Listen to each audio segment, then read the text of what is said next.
The first thing we're going to do is install the controller box on the car. Make sure the controller you have has the correct program installed for the car that you're working on.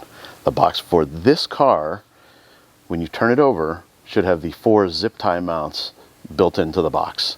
That's the correct one.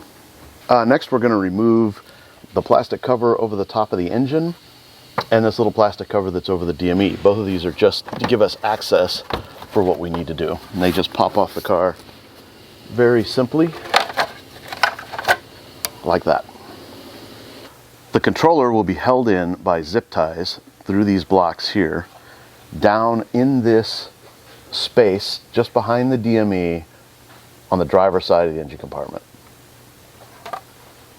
Next, to make the installation easier, we want to bend the 2 long zip ties that came with the kit into a shape like this. That'll make it much easier to wrap around the parts down in that tight little compartment and attach to the box.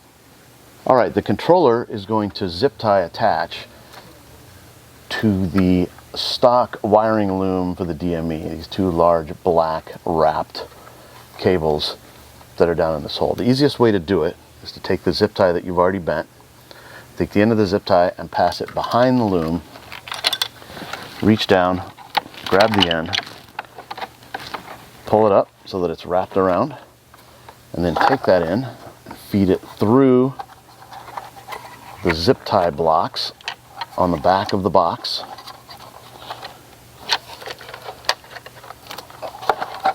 Slide the box down in, and then attach the zip tie. Don't tighten it yet, just do it loosely because you still have to do the second one, which is the same procedure. Wrap it around, slide it through the back of the box, and then you can pull the zip ties tight. The controller installed in the car should look something like this. Note that I have 1 zip tie in front of and 1 zip tie behind this white bracket that holds the stock loom in place. This puts the box in a really good position. Next, we're going to move on to installing the harness. Alright, next we're going to make the wiring harness connections. The harness itself has 1 large plug, which obviously goes to the controller box. On the other end, we have 3 pigtails labeled A, B, and C.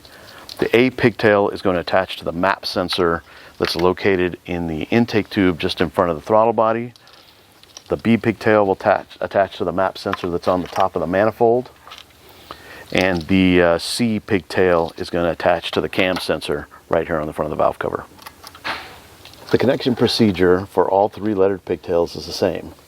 Each pigtail ends in a male and female end, and you simply attach them by removing the stock plug from the sensor, and it will plug directly into the female end on the harness. The male end of the harness will plug into the sensor where the stock plug used to go.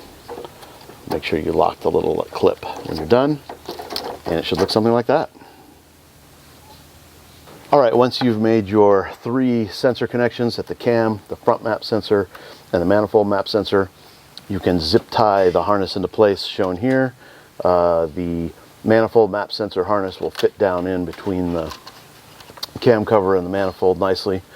Then run the harness out on top of this factory harness here. That's the best place for it to come out. Then the plug that goes to the controller can go under this harness here, back to the controller box. Plug that in, and you're ready to put your covers back on.